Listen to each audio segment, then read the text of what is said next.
Welcome again to the shores of the Sea of Galilee. Really, it doesn't look too different than it would have looked in Jesus' day. The rocks, the trees, the water. There's so much here that is timeless. We look forward to you joining us on one of our Israel tours.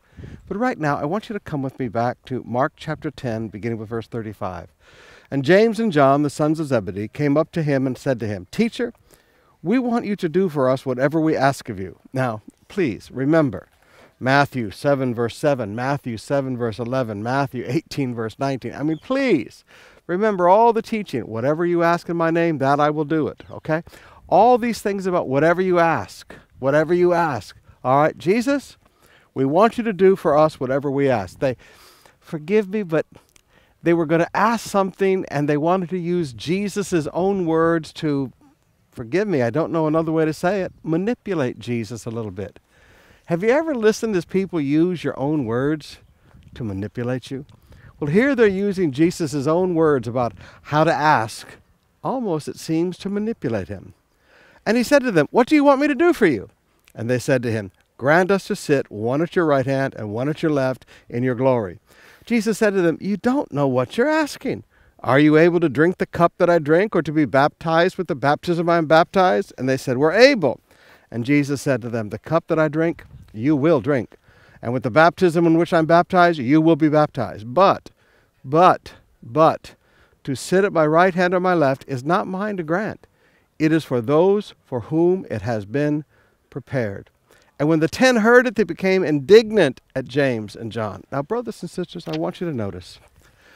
I call this the ask outside of the will of God. There are things that we ask for that are not God's will.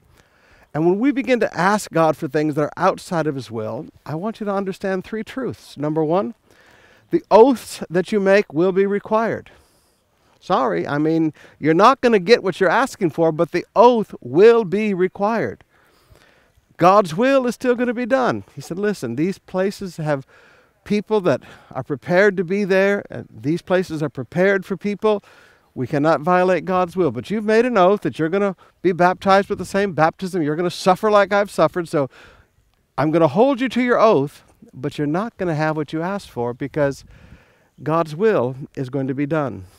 But the other thing, asking outside of the will of God creates strife in the team, creates strife in the family, creates strife in the group, and other people begin to be upset. So that Jesus had to teach them and begin to settle things down. I want to ask you today, would you just please seek God? And rather than having selfish ambition, God, what is it that you want me to do? God, what is my place? God, what is my purpose? God, what do you want me to do? Rather than say, this is what we want and this is who I'm going to be, that's how the world plans. That's not how a Christian plans. So open up your heart to God and say, Father, I'm very happy and content with your will. You have a place prepared for me. You have a ministry prepared for me. You have good works prepared for me. And I'm very happy to do what you want me to do and be who you want me to be.